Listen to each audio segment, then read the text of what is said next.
Hello दोस्तों, welcome back to my channel. Episode 2 की शुरुआत में हम देखते हैं कि मीनाक्षी के टेबल पर हमें इंटर्नशिप के डॉक्यूमेंट और कुछ पार्ट टाइम जॉब के डॉक्यूमेंट दिखाई देते हैं। अभी हम मीनाक्षी को देखते हैं जो डायरी में कुछ लिख रहा होता है। वो खुद से ही कहता है, जब भी मुझे ऐसा लगता है कि मैंने अभी अभी पानी में पैर ही डाले हैं, तब मुझे एहसास होता है कि पानी के लहरों के साथ मेरे पैर के नीचे जो रेत थी वो भी फिसल रही है। उसी डायरी के नेक्स्ट पेज पर उसे 25 अप्रैल 2090 डेट दिखाई देती है और तभी उसे याद आता है। उस वक्त हमें पास का सीन दिखाया जाता है जब मीनाक्षी अपने दोस्तों के साथ यानी शिबा और नोबितो के साथ स्कूल खत्म होने के बाद घर जा रहा होता है। तभी उसे रास्ते में हिरुकावा उसके दोस्त माजिमा के साथ दिखाई देता है। हिरुकावा माजिमा को वो बॉक्स देते हुए कहता है कि एडमिनिस्ट्रेशन के टीचर ने ये बॉक्स के साथ मुझे पकड़ लिया था। और माजिमा के हाथ में वही सिगरेट का पैकेट देखकर मीनाक्षी को याद आता है कि एडमिनिस्ट्रेशन के टीचर ने जब हिरुकावा को पकड़ा था तो उसके हाथ में यही था। इसका मतलब वो समझ जाता है कि वो पैकेट हिरुकावा का नहीं था तो माजिमा का था, लेकिन हिरुकावा ने अपने दोस्त को बचाने के लिए टीचर से कुछ भी नहीं कहा। वो वहाँ से जाते हुए बस हिरुकावा को देखने लगता है और हिरुकावा उसे। मीनाक्षी के दोस्त भी वो बात नोटिस करते हैं और वो रास्ते से जाते हुए बात करते हैं कि माजिमा का और हिरुकावा का ब्रांड तो एक ही है और हिरुकावा सच में बहुत स्कैरी पर्सन है। ये बातें सुनकर अब मीनाक्षी हिरुकावा को इग्नोर करते हुए वहाँ से चला जाता है। आगे हम देखते हैं कि मीनाक्षी अपने दो दोस्तों के साथ कैफे पर आ जाता है। शिबा और मीनाक्षी वहाँ स्टडी करते हैं और नेमोटो बस ड्रिंक कर रहा होता है। तभी नेमोटो उन दोनों से कहता है, तुम दोनों को क्या लगता है, क्या माजिमा हेवी स्मोकर है? लेकिन उसे देखकर तो ऐसा नहीं लगता।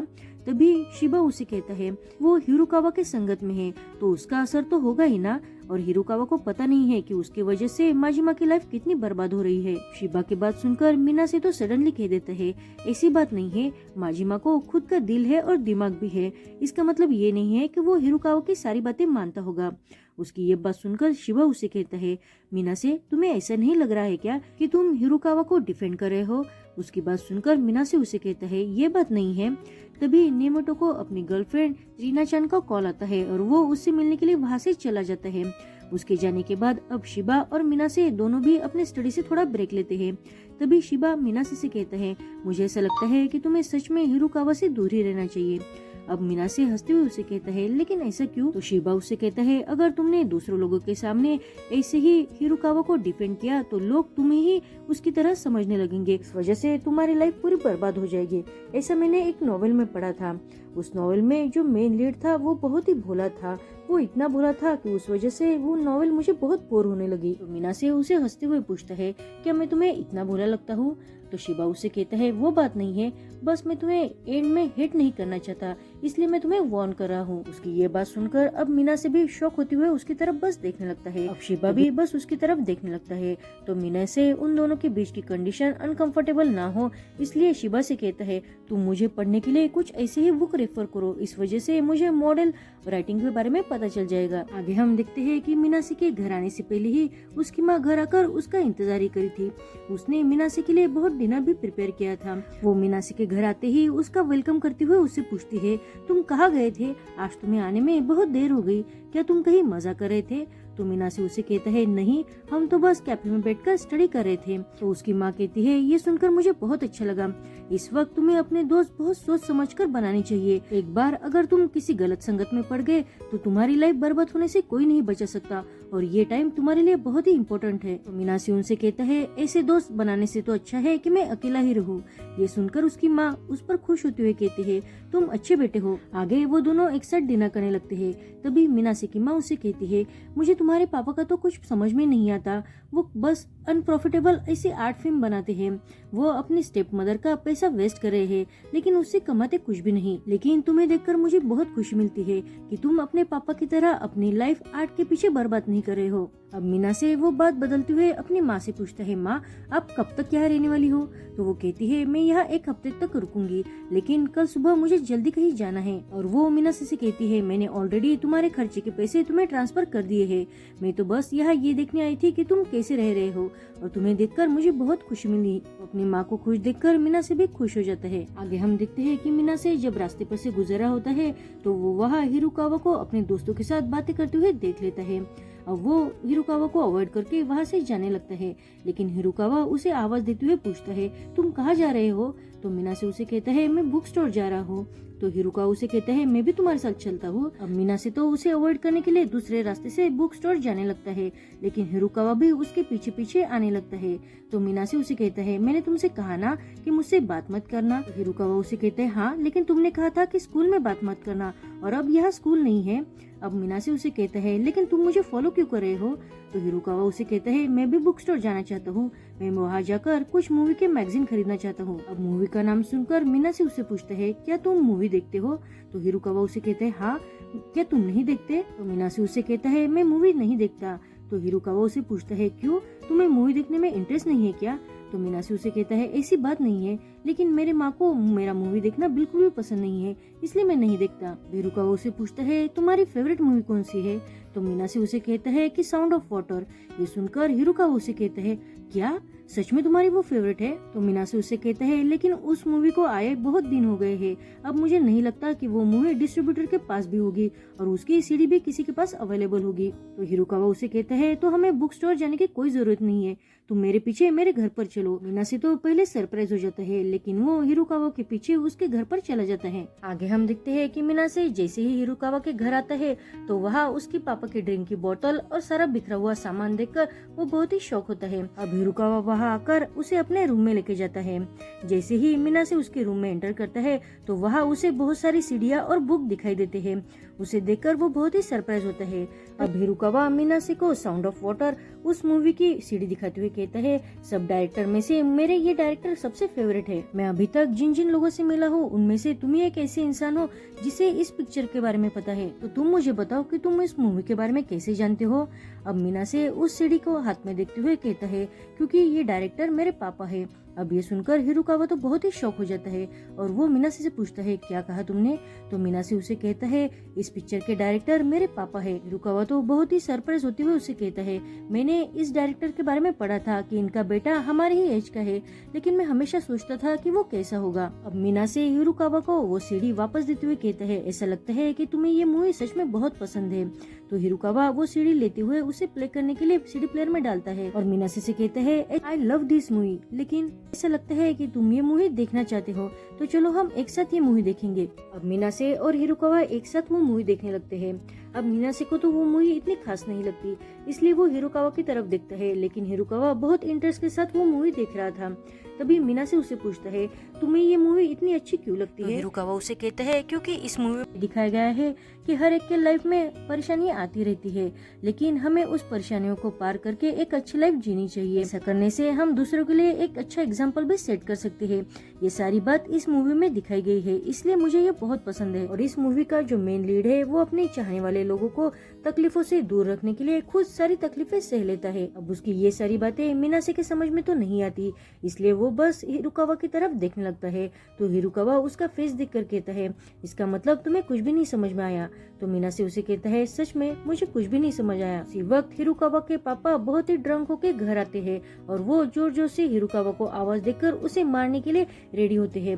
अब अपने पापा की आवाज सुनकर हिरुकावा डरते हुए मीनासे से कहता है तुम जल्दी से पीछे के डोर से नीचे उतर जाओ। अब मीनासे के लिए तो ये सिचुएशन बहुत ही अजीब थी, इसलिए वो भी डरते हुए वहाँ से जल्दी से भाग जाता है। जैसे ही वो हिरुकावा के घर के बाहर खड़ा होता है तो वो जल्दी से अपना फोन निकालकर पुलिस को कॉल करने वाला होता है, लेकिन तभी उसे याद आता है शिबा ने उसे वार्न किया था कि हिरुकावा जैसे बुरे इंसान से दूर रहना है और उसकी माँ ने भी यही कहा था कि उसे अच्छे दोस्ती बनानी है, नहीं तो उसकी लाइफ बर्बाद हो जाएगी। और स्कूल में भी हिरुकावा की इमेज अच्छी नहीं थी, बार बार बस सबके लिए परेशानी ही खड़ी करता था। लेकिन तभी उसे हिरुकावा के लिए बहुत बुरा भी लगता है क्योंकि हिरुकावा की सच्चाई अब वो जान चुका था। और जिस तरह से हिरुकावा ने सिगरेट पैकेट के मामले में माजिमा को कवर अप किया था, उस वजह से मीनासे समझ गया था कि हिरुकावा दिल का बहुत अच्छा है। दूसरे दिन हम देखते हैं कि हिरुकावा के क्लास में ना आने की वजह से एडमिनिस्ट्रेशन के टीचर माजिमा से उसके बारे में पूछते हैं।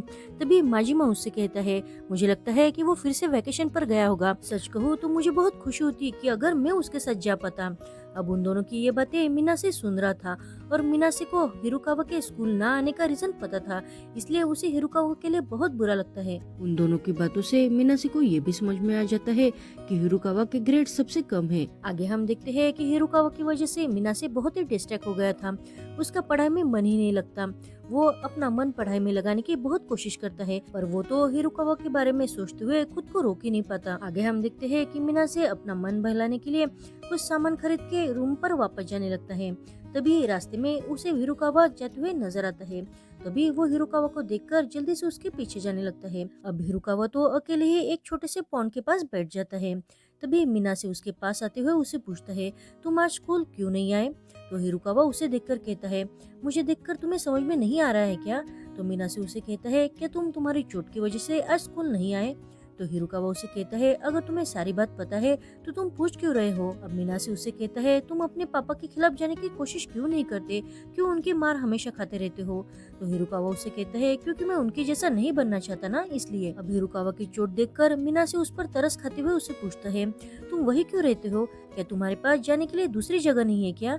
अब हिरुकावा उसे कहता है, मेरे पास जगह है ना, और वो शिप की तरफ इशारा करता है। वो आगे बताता है कि मेरा एक सीनियर दोस्त था, मैं हमेशा उसके ही साथ रहता था, लेकिन अब वो अपने गर्लफ्रेंड के साथ रहता है और मेरे बाकी के दोस्त उसके फैमिली के साथ रहते हैं, और मैं हमेशा के लिए कोकोरा बार पर और इंटरनेट कैफे पर तो नहीं रह सकता, है ना? तो मीनासे उसे कहता है, तुम मेरे घर पर रहने के लिए आ सकते हो, वैसे भी मेरे पेरेंट्स घर पर नहीं रहते। मीनासे ने जो इसे सडनली बात कही थी, उस वजह से हिरुकावा उससे पूछता है, क्या तुम मुझ पर तरस खा के मुझे घर पर आने के लिए इन्वाइट कर रहे हो? तो मिनासे उसे कहता है, हाँ, मुझे तुम पर बहुत तरस आ रहा है। इतना कह के वो अपने घर पर जाने लगता है। अब मिनासे ने जो ऑनेस्टली हिरुकावा को सच्चाई बताई थी, उस वजह से हिरुकावा भी स्माइल करते हुए उसके पीछे पीछे जाने लगता है। आगे हम देखते हैं कि वो दोनों मिनासे के घर पर रोमांटिक सी मूवी देख रहे होते हैं।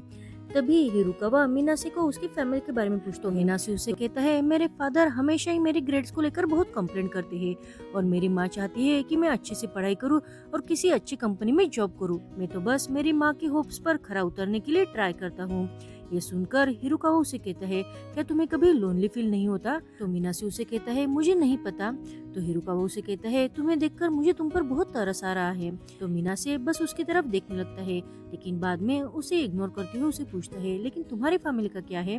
तो हिरुकावा उसे कहता है, मैं मेरी माँ के बहुत ही क्लोज था, लेकिन जब मेरी माँ ने मेरे पापा को छोड़ा तो उसके तुरंत बाद ही उन्होंने दूसरी शादी कर ली। तो मिनासे उसे कहता है, तो तुम अपने माँ के साथ क्यों नहीं चले गए? तो हिरुकावा उसे कहता है, अगर मेरे पापा को ये बात पता चली तो वो मेरे माँ को और मुझे दोनों को भी मार डालेंगे, इसलिए मैं चाहता हूँ कि मेरी माँ सेफ रह के खुश रहे। मेरी माँ को तो ये भी नहीं पता है कि मेरे पापा मुझे बहुत मारते हैं, मैं तो बस यहाँ रह के मेरे पापा पर नजर रखता हूँ कि वो मेरी माँ को कुछ भी ना करे। अब मिनासे उसे कहता है, तुम्हारे पेरेंट तो सच में बहुत ही सेल्फिश है। उसी वक्त मूवी में रोमांटिक से सीन चलने लगते हैं। तभी हिरुकावा अब मिनासे के बालों को टच करने लगता है। उस वजह से मिनासे तो बहुत सहम जाता है। हिरुकावा उसे पूछता है, क्या तुमने कभी किसी को किस किया है? अब उसके इस अजीब सवाल से मिनासे तो शॉक हो जाता है, लेकिन वो बाद में कहता है, नहीं, मैंने किसी को किस नहीं किया है। तो हिरुकावा उसे कहता है, मैंने भी नहीं किया है, क्या तुम उसे ट्राई करना चाहोगे? अब मिनासे तो ये सुनकर पहले बहुत ही शॉक हो जाता है। तभी वो हिरुकावा से पूछता है, क्या तुम मुझे पसंद करते हो? तो हिरुकावा उसे कहता है, क्या हम वो कुछ स्टेप स्किप करके सीधा किस कर सकते हैं? अब मिनासे को तो पहले लगता है कि हिरुकावा बस बात कर रहा है, इसलिए वो कहता है, तुम मुझे किस कर सकते हो, लेकिन तुम में इतनी डेयर है क्या कि तुम मुझे किस कर पाओगे? अब ये सुनकर हिरुकावा उसे कहता है, तुमने ही कहा है, और वो सीधा मिनासे का मुंह अपनी तरफ करके सीधा उसे किस करता है। अब मिनासे इस वजह से बहुत ही शॉक हो जाता है, और वो हिरुकावा को अपने आप से दूर करते हुए कहता है, तुम सच में बहुत ही स्ट्रेंज हो। अब हिरुकावा मिनासे को किस करने से खुद को रोक नहीं पाता, इसलिए वो कहता है, मुझे माफ कर देना, और वो फिर से मिनासे को किस करने लगता है। अब मिनासे बहुत ही शौक होके फिर से हिरुकावा को अपने आप से दूर कर देता है और जल्दी से वहाँ से चला जाता है। के बाद हिरुकावा भी एम्बेरस होते हुए वही सोफे पर लेट जाता है। आगे हम देखते हैं कि मिनासे अब रूम में आकर पढ़ाई करने लगता है, लेकिन हिरुकावा और उसका जो किस हुआ था उस वजह से उसका पढ़ाई पर अब ध्यान ही नहीं लगता। वो तो उन दोनों की किस को याद करते हुए अपने लिप्स को टच करता है। हिरुकावा का भी यही हाल था, वो भी उन दोनों की किस को याद करते हुए अपने लिप्स को टच करता है। तभी हमें फिर से मीनाक्षी का वही स्वर सुनाई देता है जो खुद से ही कहता है कि जब भी मैं तुमसे दूर रहने की कोशिश करता हूँ तब मुझे ऐसा लगता है कि मैं अब पानी में पूरी तरह से डूब गया हूँ। लेकिन जब भी मैं ऐसा सोचता हूँ कि हम दोनों अब बहुत ही क्लोज आ गए हैं, उसी वक्त मुझे हम दोनों में जो डिस्टेंस है वो नजर आता है। अब मीनाक्षी तो खुद को प्रिपेयर करते हुए रूम का दरवाजा ओपन करके हॉल में आता है। तभी वो देखता है कि हॉल में हिरुकावा नहीं रहता। ना देखकर मीनाक्षी खुद से ही कहता है शायद मैं फिर से पानी में अब डूब चुका हूँ। और यहीं पर ये एपिसोड खत्म होता है। Thank you for watching.